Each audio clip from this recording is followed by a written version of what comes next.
Hi everyone. So today I'd like to talk about something that's quite personal to me and quite personal to many of us. It's getting to that time of year where everything just starts to feel a little bit gloomier. You know, the night's drawing quicker, it feels a bit colder outside, a lot of us are going out less, and it's just harder to find that motivation, that get up and go drive which usually fuels us. A lot of us have just come out of quite intense summers where, you know, we're around social connections for the first time in so long. There's all that buzz, the energy there. A lot of us might have started new jobs, new careers, new university courses, but around this time of year, everything tends to slow down a little bit, and it tends to be easier to lose sight of our focus on our goals around this time of year. And it's not just unique to this year. This is something that affects many people for years and years and years. Around this time of year, they report increases of symptoms such as lack of appetite or overeating, bad sleeping habits and routines, concentration levels. A lot of people stay in more, so social connections, but just overall a lack of happiness and a void that we feel like we can't fill. And this is something called seasonal affective disorder. And as many of you might have been able to tell by my description there, it's very similar to the symptoms of depression, apart from it is unique in the sense that it only impacts certain people around this time of year, and the rest of the year they go through the year feeling completely fine. But as winter draws in and autumn comes to a close, there's huge increases in these kind of symptoms. And in general, this is something that is on the rise, especially coming out of COVID times as well. The Canadian Mental Health Association estimates that symptoms and cases of SAD have quadrupled ever since COVID times. And Forbes suggests that this kind of disorder affects young people disproportionately. And that's not to dismiss older generations who might feel like this as well, but seasonal affective disorder is especially impactful on young people in the sense that a lot of their social lives and social connections, they see them wane during the winter, and a lot of them might have faced pressure through jobs, through university courses, deadlines and stuff like this. And this is something that I'm finding myself talking about a lot more with the young people that I'm coaching at the minute. They're just kind of feeling a little bit down around this time of year. You know, this affects people to different kind of levels, obviously, as you'd expect, but some more so than others. And that's why I think I want to do this video just with a few tips which I think might be useful.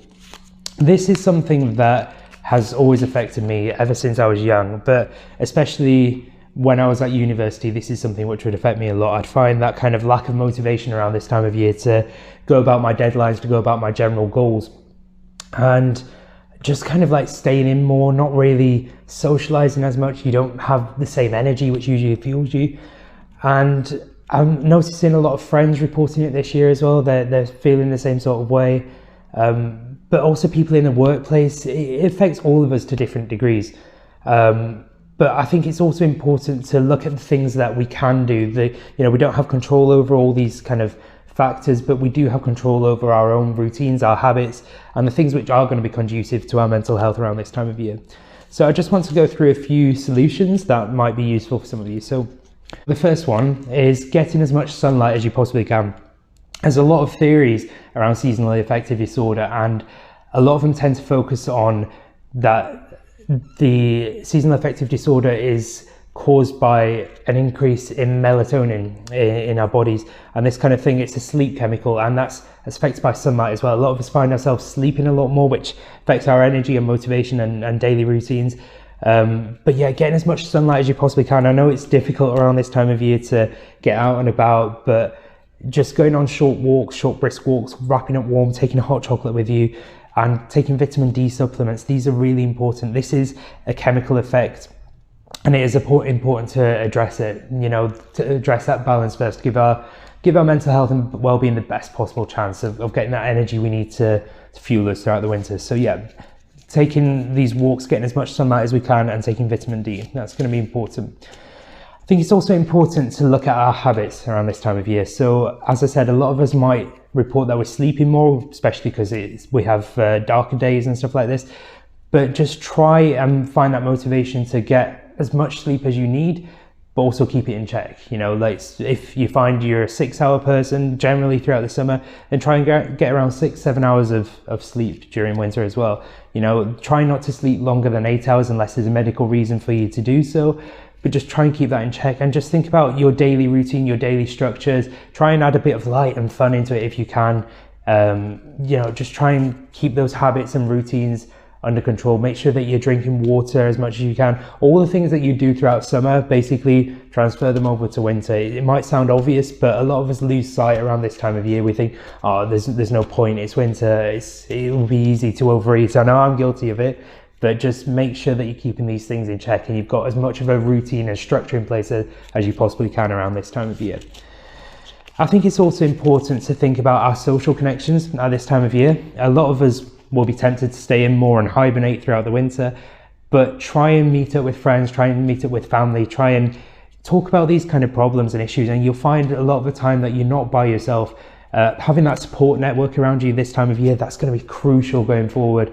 Just try and meet up as much as you can, or if you don't want to brave the cold, then make sure that you have virtual meetups as well. Just keep that social connection going. Try and make that forceful effort if you possibly can to socialize and stuff. Try not to be alone. You know, you might want to go out volunteering to meet new people around this time of year. A lot of people need that extra help, you know, for example. So just try and do things which are going to be conducive to your social life as well. Don't let that slip away just because it's winter. And I think it's also important to look at our goals set in for this time of year, because it will be so easy, for example, now to say it's November, you're going to put off your goals until January, but try and break down those goals into smaller chunks if you can. Try and do it on a monthly basis. Think about what you can accomplish this month and next month, just to have the best possible end to the year that you can. So what's going to make you happy? What would you regret if you close 2021 without doing? Just break down those goals and routines. And I'm probably going to do a video about goal setting and structuring those goals, because it is quite an important topic that I'm finding more and more at the minute. So look out for that. But yeah, look at your goals, what you want to accomplish next year, and what can you do this year which is going to be conducive towards those goals next year as well. And I think it's important as well to emphasize that if this seasonal affective disorder is getting in the way of you going about your daily tasks and your daily routines and stuff like that, in the same way I'd advise anybody with depression symptoms, there's no harm in going and getting checked up by a medical expert. There's no harm in going to your GP, having these conversations, speaking to mental health associations, and I'll leave some comments below with links and stuff. But it's important to reach out and get that support if you need it. If it is getting in the way of your daily routine and structure, then there might be some additional support that you need as well. Okay, so I hope that this short video helps a few of you with a few tips for getting through this winter. As always, if I can help in any way, my inbox is always open. But thank you very much for watching. I've been Chris Wainwright, and I'll see you all later.